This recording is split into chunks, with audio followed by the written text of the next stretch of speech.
महिला रिजर्वेशन पर special session, नारी शक्ति वंदन। नारी शक्ति वंदन अधिनियम, इसके माध्यम से हमारा लोकतंत्र और मजबूत होगा। इस विधेयक का लक्ष्य लोकसभा और विधानसभाओं में महिलाओं की भागीदारी का विस्तार करने का है। स्मृति निर्मला सोनिया, आज बहस में कौन कौन?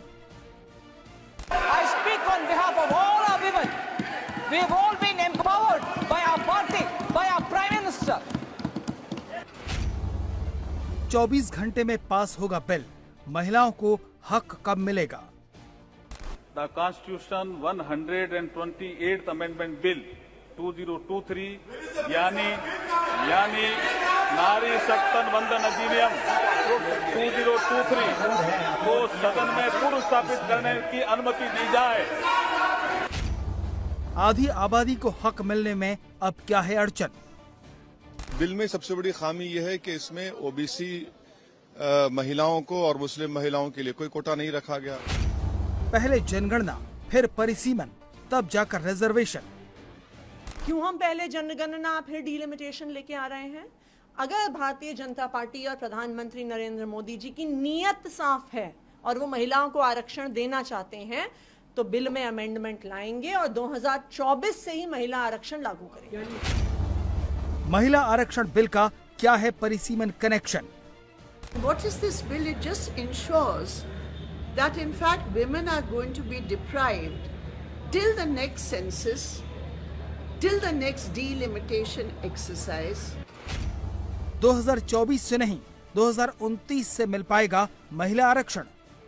इमीडिएटली लागू नहीं होगा, जब वो डीलिमिटेशन एक्सरसाइज होता है तभी ये रिजर्वेशन लागू होगा। दैट मीन्स टिल 2029 ये रिजर्वेशन लागू नहीं हो सकता है। नई संसद में प्रवेश के साथ ही मोदी सरकार ने आधी आबादी को उसका हक दिलवाने का बिल लोकसभा में पेश कर दिया। महिलाओं के लिए आरक्षण के लिए पेश किए गए नारी शक्ति वंदन बिल पर आज लोकसभा में बहस भी शुरू होने जा रही है। आज बीजेपी की तरफ से निर्मला सीतारमण, स्मृति ईरानी और सांसद दिया कुमारी बहस में हिस्सा लेंगी, तो कांग्रेस की तरफ से बैटिंग की जिम्मेदारी खुद सोनिया गांधी संभाल सकती हैं। इनके अलावा अलग अलग दलों की महिला सांसद इस ऐतिहासिक बिल पर लोकसभा में चर्चा में हिस्सा लेंगी। सुबह 11 बजे ही विशेष सत्र की कार्रवाई के तीसरे दिन यह बहस शुरू होगी, जो शाम को 6 बजे तक चलेगी।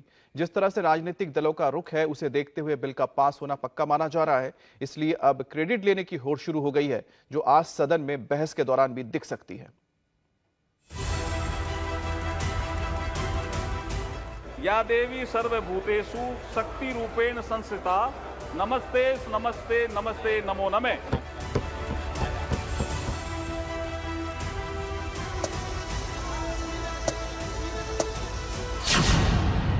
नारी शक्ति वंदन, आधी आबादी का अभिनंदन।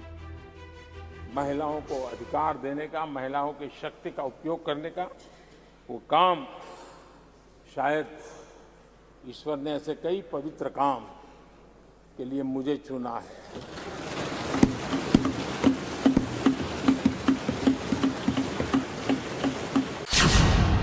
महिला आरक्षण बिल का पास होना तय। कई बार महिला आरक्षण का बिल पेश किया गया, कई बार, लेकिन उसे पार कराने के लिए आंकड़े नहीं जुटा पाए। लोकसभा में बहस की शुरुआत, सारी पार्टियां तैयार। मैडम, महिला आरक्षण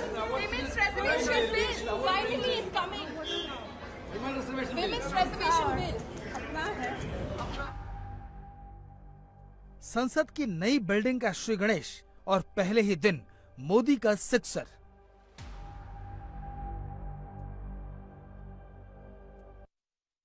मैं प्रस्ताव करता हूं कि भारत के संविधान का और संशोधन करने वाले the constitution 128th Amendment Bill 2023 यानी नारी शक्ति वंदन अधिनियम 2023 को सदन में पुनर्स्थापित करने की अनुमति दी जाए। विशेष सत्र का सरप्राइज क्या है, ये तो पीएम मोदी ने बता दिया। साथ ही ये भी बता दिया कि उनकी तैयारी कितनी पुख्ता होती है। लोकसभा में बहस सुबह 11 बजे से शुरू होकर शाम 6 बजे तक चलेगी। 21 सितंबर को नारी शक्ति वंदन विधेयक राज्यसभा में पेश किया जाएगा। आज लोकसभा में बहस शुरू होनी है, लेकिन बहस का ट्रेलर तो उसी वक्त दिख गया जब बिल के पेश होने से पहले ही क्रेडिट लेने की होड़ शुरू हो गई। महिला आरक्षण बिल आ रहा है संसद में, ऐसा कहा जा रहा है। मैडम आपकी मांग थी मैडम, महिला आरक्षण